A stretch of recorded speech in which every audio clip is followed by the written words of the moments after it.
It's time for some video games on GGSP. I'm Jem. I'm Will. And I'm Rad. Coming up on today's show, we review Rad, a game about survival in a radioactive wasteland. Also, it's time for a brand new Crafternoon.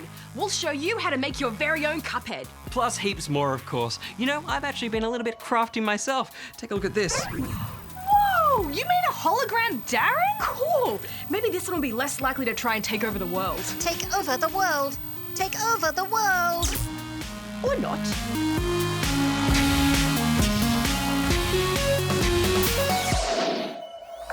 Rad is a game about... Wait, am I just a game to you? What? No, we're reviewing the game called Rad now. But I'm Rad. Yes, but so is the game. Roll montage while I explain this to Rad. The game or me? Me, Rad?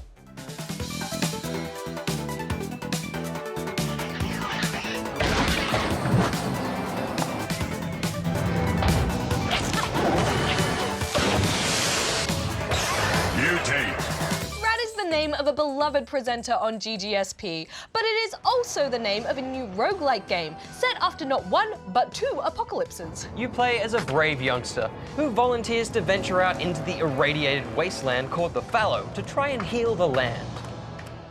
To do so, you'll need to mutate. To mutate is your fate. As you kill monsters, you absorb more and more rads, which is short for radiation, until eventually your body mutates and gains a special ability. These mutations help you survive and progress further in the Fallow. Eventually you become the very thing you're fighting, a twisted mutant monster. There's all sorts of crazy mutation abilities, both passive and active, and they showcase the game's creativity and charm. You can throw your own head, or shoot fire from your arm with an ability called Firearm. I was always excited to see what my next mutation would be. Oh, me too. And they do a good job of making each one feel distinct. You can also search underground tunnels to find machines that give you a mutation instantly. Or ones that swap your mutation for a new one. Though the game doesn't tell you this when you first encounter it, so I ended up losing my most favorite mutation, Death Row, which gives you a tubular tail from which you can birth eggs that hatch up to 2 babies who help you fight. You can also pet them to restore their health, which was disgustingly cute. My children! I was a bit devo when I lost them. That is a good one, and losing it would sting because some mutations are definitely more useful than others. You pretty much need some way to get distance from enemies while still dealing damage. And as abilities are dished out randomly, there's no guarantee you'll get one. Mutate! This means sometimes a run will be basically a write-off because you don't have the right tools in your arsenal. But when you do get a good mutation, you know to be extra careful, because this could be a good run. You can take a very limited number of hits, and health regen items are few and far between. You do get an extra heart division after beating a boss, but it doesn't help that much, and you lose them with a new run. Heart's so good. Although it was super cool how if an enemy drops a steak and then it gets in fire, the steak cooks and it gives you more health. Flame-broiled brisket. Wasteland barbecue. Oh, I love all those little details. It makes the game design feel thoughtful. Rad is dripping with style, isn't it? I sure am. That's not what I know what you meant. There's a neon-laden 1980s sensibility to everything, such as cassette tapes serving as currency and an epic movie guy voiceover. Baby needs a new pair of shoes. And it has a great synthy soundtrack. I love how you leave flowers wherever you walk. Not only is it pretty, but it helps you see where on the map you've been before. A fine design touch, but the combat wasn't totally my cup of tea. I would have preferred a more hack and slash style, but it was okay. As it stands, the game is more about getting a hit or two in, while maintaining distance and kiting your enemies. Having to be switched on and thoughtful is a bit more exhausting when you're repeating the same levels over and over. While maps are procedurally generated, they do start to feel the same once you've done them enough times. Each world consists of 2 levels with a boss at the end, and I was lucky if I made it to World 3. After beating a boss, you can head back to camp before continuing. Unfortunately, there's no immediate free way to top up your health at camp, which I found really tough. But at least you can bank tapes and buy things. Banking tapes is pretty much the only thing you can carry over from previous runs. Apparently, you can eventually buy new bats and weapons, but in the several hours we spent with the game, the armory never seemed to unlock. Because of this, progress feels rather slow, and the combat wasn't tasty enough to have me hungry for more. but the cool 80s vibes and the mystery surrounding the story was enough to pull me through. I'm giving Rad 3.5 out of 5 rubber chickens. I was absolutely charmed by this. I giggled in delight at so many of the mutations. I do totally wish that progress was faster, but as something to have short runs at, I think it was excellent. I'm giving Rad 5 out of 5 rubber chickens. And I'm giving the game Rad 4 out of 5 rubber chickens. You are Rad. Good spawning, Australia! It's time for the scoop with me, Darren! Joining me this week, she's composed of around 206 bones. It's GGSP's Rad! Oh, thanks, Darren. A bit of a weird intro there, but I guess it's more or less true. Oh, of course, the actual number of bones in the adult human skeleton can vary, but 206 is a good estimate. Now, kicking off the scoop as always, it's time for Darren's Challenge!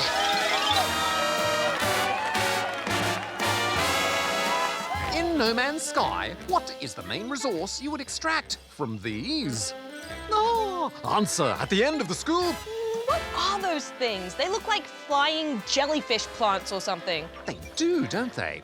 Now for some hot gaming goss. First up, HD remasters of Disney's Aladdin and the Lion King video games are on their way. These classic platformers from the 90s, based on the animated films, will soon be coming to PC and consoles in remastered glory. They'll include things like updated graphics, a rewind function, behind-the-scenes material, a music player, and more. Oh, those games are classic. I wonder if they'll be keeping the original Easter eggs, like the one in Aladdin where you get an extra life for lining up Aladdin's head with the Mickey Mouses in the desert. Some more Shovel Knight news now, and a new Shovel Knight video game spin-off is in the works. Shovel Knight Dig will see the Shovel Knight put that shovel to proper use and head underground in pursuit of a new foe called Drill Knight. You like to dig, don't you, Boatmeal? Oh, indeed. He said it looks a bit like Spelunky and SteamWorld Dig. Oh, it does, doesn't it, Boats? Who's an observant boy? You are. Affirmative, he is. In other news, the official sheet music for Cuphead has been made available. A range of skill levels, from high school bands to professionals, can now try their hand at playing tunes like Carnival Kerfuffle,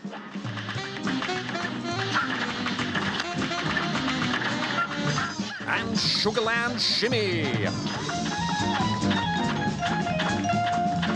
From the game's soundtrack. Speaking of music, I have something in a similar key for the extra scoop. Splendid! Then let us have the extra scoop! There's no shortage of amazing Minecraft creations out there, but this week I was particularly impressed by this Minecraft rhythm game. Made by a talented Minecrafter called Doodle Chaos, this so-called Beat Saber on a budget has you cruising along in a minecart using different swords to smash corresponding coloured flowers, all in sync to that soothing Minecraft music. That is, until the beat drops.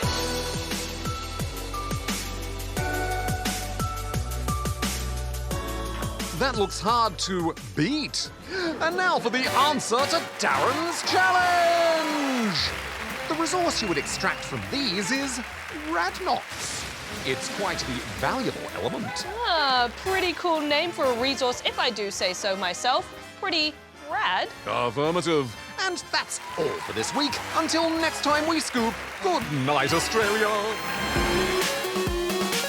Hello, Craftlings, and welcome to Crafternoons, backed by popular demand.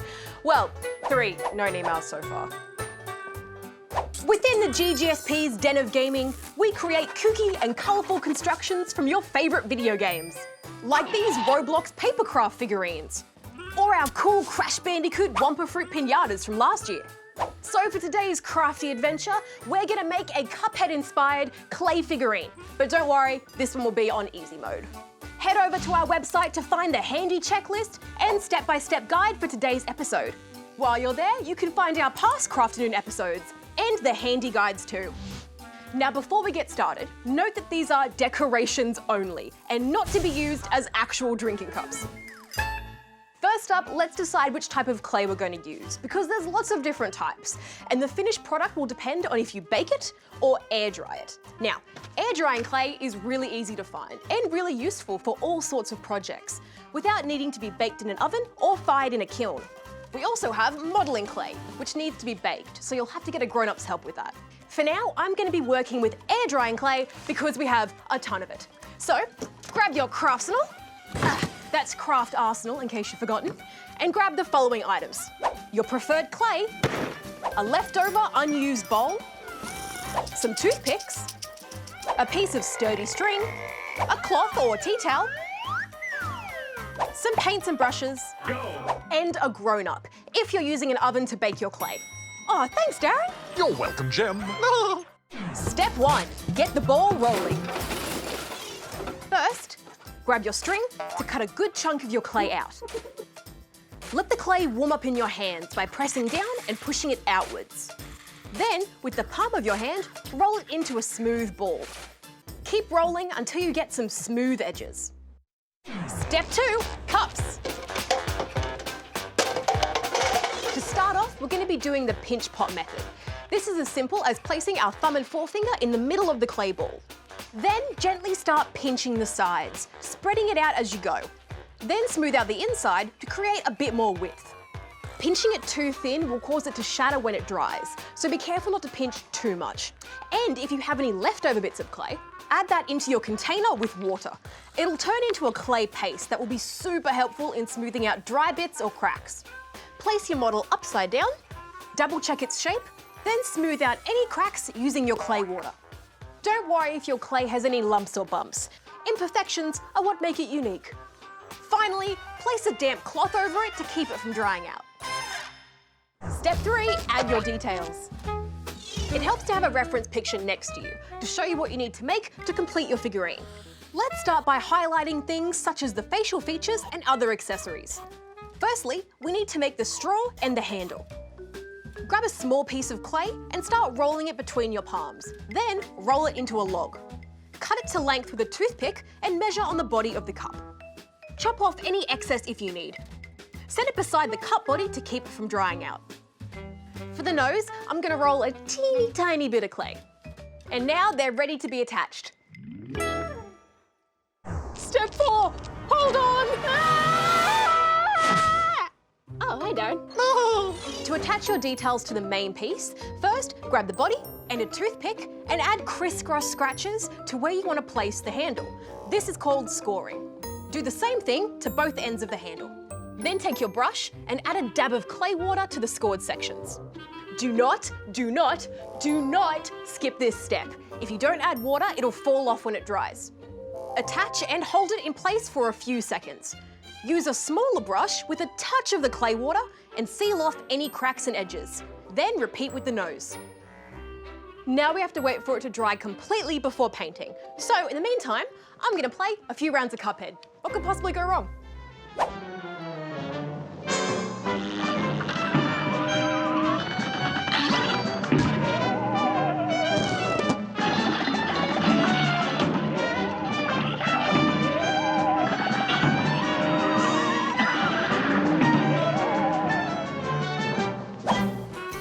Well, that was fun. The drying process will take about a day or two, and you'll want it to be bone dry, which means it'll be cool to the touch and lighter in colour. Step 5, go wild. Once it's dried completely, paint a white base colour, then let that dry for a few minutes. Checking your reference picture, you'll see Cuphead is a light grey, so add a tiny bit of black to your white paint to get the right colour, and paint your second coat. Once that's dry, use a pencil to draw on the face and mark the stripes of the straw. Paint in the reds and the blacks on the straw and in the face. Let it dry again, then using a finer paintbrush with black paint or using a black marker, outline the edges to really create that cartoon effect. If you make a mistake, don't worry. Just go back in with the grey paint to correct it. Let it dry completely, and it's finished. Use the same pinch pot method to create Cuphead's brother, Mugman. Experiment with this technique to make Cuphead miniatures. I mean, you might as well make the entire gang. What about using the cups to hold your stationery? Or throw in a couple of treats and trinkets? Yeah, I know. I got a little bit craft crazy. And that's it for our Cuphead-inspired clay figurines. If you craftlings are interested in making these or want to send us photos of your creations, email us at ggsp@your.abc.net.au. And no spoilers, but coming up... So we'll see you next time on Crafternoons, back by executive demand.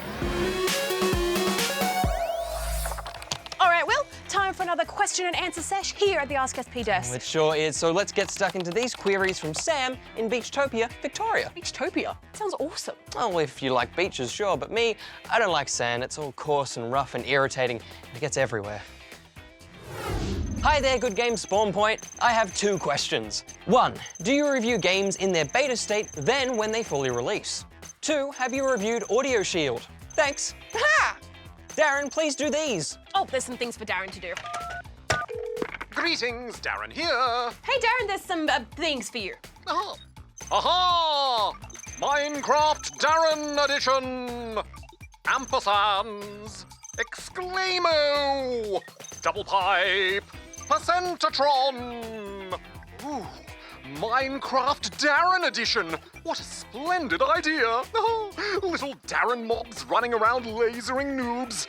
I give it a preemptive 5 out of 5 rubber chickens. Oh. Darren, you can't give something that doesn't exist a preemptive score. Sure I can. Oh. Now, I'm going to contact the Minecraft devs again to see what they think. They haven't returned my calls about all my other update ideas for some reason, but I'm sure they'll take a chance on me. Talk soon. Take a chance, take a chance, take a chance, take a chance, take a chance. Okay, Darren, well, good luck with that. Bye. And thank you, Sam, for your questions. In answer to your first question about whether we review games in their beta state and then when they fully release, well, most of the time we like to wait for a game's full release, don't we? Yeah, but having said that, it's not always the case. Sometimes we look at games in beta or early access. Like Dreams, for example, which we looked at earlier this year. It's also common for us to choose not to score a game that we review in beta. Or sometimes we might live stream or do a let's play of a game when it's in early access and then consider reviewing it later. I guess there's no real hard and fast rule. We tend to make these decisions with our team on a case-by-case basis. And as for whether we've reviewed Audio Shield, I don't think it was reviewed on the show, was it, Jem? No, I don't think so. From the looks of it, Audio Shield is a VR rhythm game that came out in 2016. I can't say exactly why it wasn't reviewed back then. It seems quite similar to Beat Saber, which we did review this year.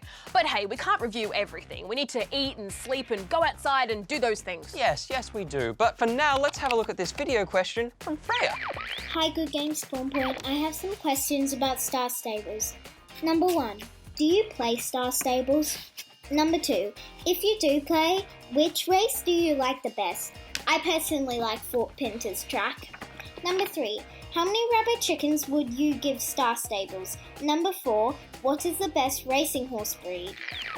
Thanks, Freya. In answer to your question about whether we play Star Stable, which is an online horse-themed adventure game, well, I played some of the free-to-play parts of the game because I wanted to see what the experience was like without spending any real money.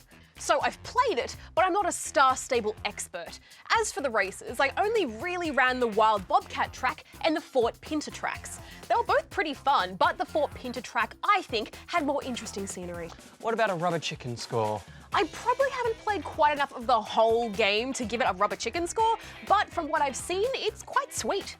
There's a bit of a story in amongst the fetch quests, races, general errands, and horse maintenance.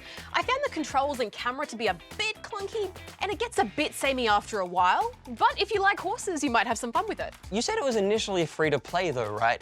Does that mean the dreaded microtransactions? In a way, yes. Like so many of these online free-to-start games, a lot seems to be inaccessible without spending real money.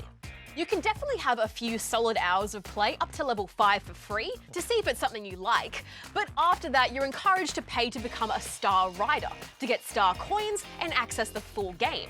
So with this and the in-game chat feature and things like that, you'll want to make sure your grown-ups are in the loop if you want to play it. And what about the best racing horse breed? Well, as I didn't spend money to get the in-game currency, I didn't really get to try out any other horses. All the horses I saw appeared to have the same swiftness stat, so I'd say a horse with good agility stats would be your best bet for a good racer. Ah yes, horses for courses, as they say. And you can lead a horse to water, but you can't make it drink. Oh, and also, you should never look a gift horse in the mouth, even a digital one. Yeah, sure, great tips there, Will.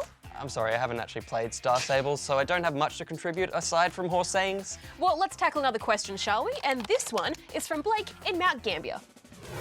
What is your favourite character in Super Mario Odyssey, Mario or Cappy?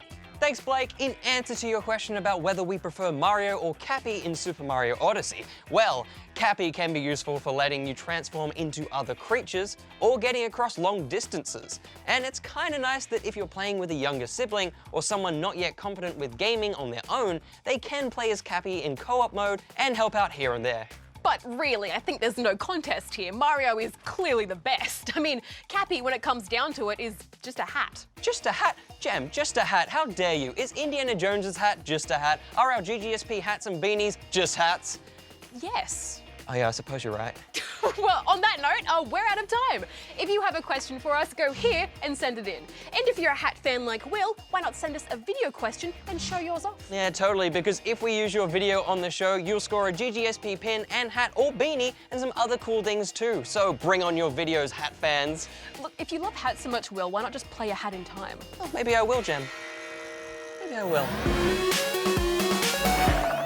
Well, we've reached the end of another show, but there's heaps more coming next week. We'll hit the track for an epic smash 'em up in our review of Wreckfest. Plus, a deck-building quest in the Lord of the Rings adventure card game. Beware of those tricksy hobbitses. They can't have my precious. What is your precious, Darren? My cheese toasty. Oh, one cheese toasty to rule them all. One cheese toasty to find them. Now, don't forget to catch up on our online-only videos. This week, it's a review of the new mobile game, Pokemon Masters. Maybe you don't have to catch them all. But until next time, be nice, have fun, and keep gaming. Rad out. Will out. Gem out. Darren out.